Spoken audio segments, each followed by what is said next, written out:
السلام علیکم۔ یہ میری اس چینل کی پہلی سٹوری ہے اور یہ سٹوری ایک سچی کہانی ہے جو مجھے بھیجی ہے میری ہی دوست نے۔ آئیے یہ سٹوری سنتے ہیں اسی کی زبانی۔ السلام علیکم افسا، یہ میری پہلی سٹوری ہے اور یہ میری زندگی کا پہلا واقعہ ہے جو میرے ساتھ خود ہوا۔ میرے ساتھ ایسے کوئی واقعات نہیں ہوتے، لیکن ہاں میری زندگی کا یہ پہلا واقعہ تھا جس نے مجھے خوفناک طریقے سے ڈرا دیا۔ اور یہ واقعہ تب کا ہے جب ہم لوگ جام شورو میں رہتے تھے۔ جام شورو کے فلاں فیز میں ہمارا گھر تھا۔ ہم نے بہت پیار سے وہ گھر بنوایا تھا۔ ڈبل سٹوری گھر تھا، بنگلو ویل فرنش گھر تھا، لیکن ہماری فیملی چھوٹی تھی۔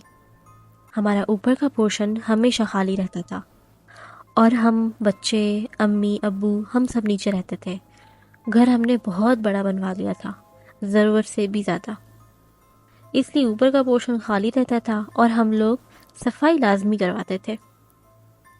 لیکن ہمارا کافی سامان اوپر کے کمروں میں رکھا رہتا تھا، کیونکہ ہم لوگ جتنے افراد تھے تو ہم نے سوچا کہ اوپر کا پورشن خالی ہے تو ہم اوپر کے پورشن میں کچھ اپنی جو غیر ضروری چیزیں ہیں وہ ہم اوپر رکھ لیں، جیسے کہ سردیوں کے کپڑے، پیٹیاں اور اس طرح کی چیزیں۔ لیکن جب ہمیں ضرورت پڑتی تھی تب ہم اوپر جا کے ان چیزوں کو نکال کے استعمال کرتے تھے۔ ہم اس گھر میں کافی عرصہ رہے، کافی عرصہ یعنی کہ کافی سال۔ ہمیں کوئی تکلیف نہیں ہوئی وہاں، لیکن میں نے جیسے آپ کو بتایا اوپر والا پورشن خالی رہتا تھا، اور سب جانتے ہیں کہ جہاں انسان نہیں بستے تو وہاں کوئی اور مخلوق آ کر اپنا بسیرا کر لیتی ہے۔ ہمارے ساتھ بھی یہی ہوا۔ جب ہم نے اوپر سے اپنی چیزیں نکالنی شروع کی تو ہم نے بہت عجیب چیزیں دیکھی۔ کبھی سانپ نکلتے تھے کپڑوں سے، کبھی کپڑے پھٹے ہوئے ہوتے تھے، اور اس طرح کی کبھی اسمیل آتی تھی کپڑوں سے، اور اس طرح کی چیزیں ہونے لگی۔ ہماری سمجھ سے یہ چیز باہر تھی کہ یہ چیز بھلا کیوں ہو رہی ہے، سانپ کیسے آ سکتا ہے، حالانکہ ہم تو صفائی بھی کرواتے ہیں۔ اور پھر کچھ دنوں کے بعد تعویذ نکلنے شروع ہو گئے تو ہم ڈر گئے، کہیں کوئی جادو وغیرہ تو نہیں کروا رہا۔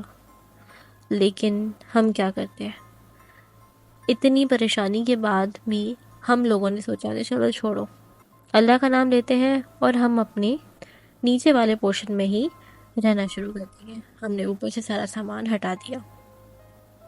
میں سوچ جاتی ہوں، ایک دن مجھے خواب آتا ہے۔ میں خواب میں دیکھتی ہوں کہ ایک بہت لمبا چوڑا قد کا آدمی، اس کا رنگ بالکل سیاہ کالا اور اس کے کپڑے بھی بالکل کالے، اور اس کا قد اتنا لمبا کہ انسانی قد اتنا نہیں ہوتا، 6 فٹ سے تو بہت ہی لمبا۔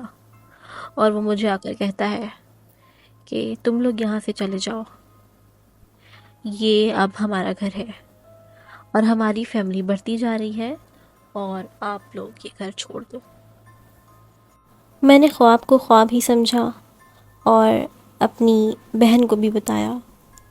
میری سسٹر نے کہا کہ کوئی بات نہیں، خواب ہی تو ہے۔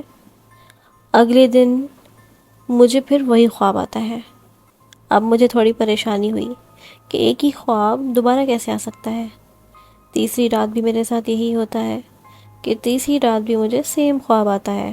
وہی لمبا چوڑا قد کا آدمی مجھے آ کر کہتا ہے کہ یہاں سے چلے جاؤ، اب ہماری فیملی بڑھتی جا رہی ہے اور ہم لوگوں نے اسی گھر میں رہنا ہے، اب آپ لوگ چلے جاؤ۔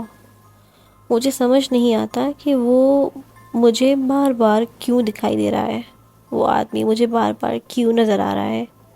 لیکن خیر، میں خواب کو خواب ہی سمجھتی ہوں، اور پھر کچھ عرصے کے بعد ہم لوگ وہ گھر چھوڑ دیتے ہیں۔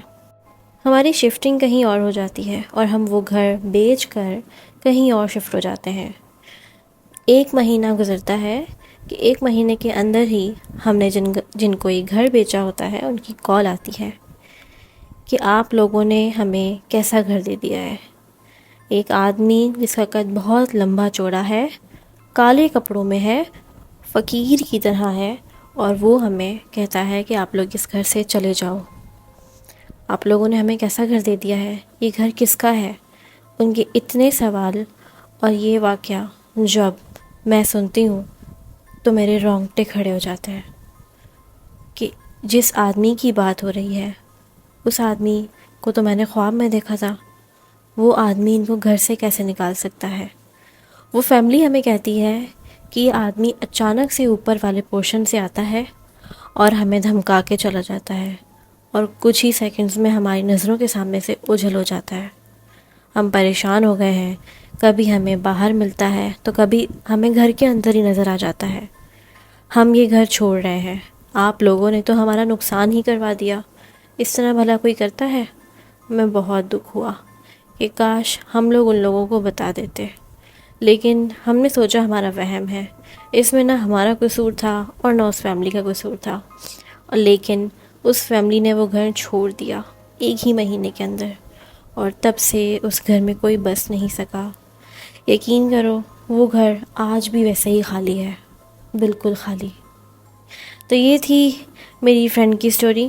امید کرتی ہوں کہ آپ کو یہ سٹوری اچھی لگی ہوگی، اور اگر آپ کے پاس بھی ایسی کوئی سٹوریز ہیں تو آپ مجھے ای میل کر سکتے ہیں۔ Thank you.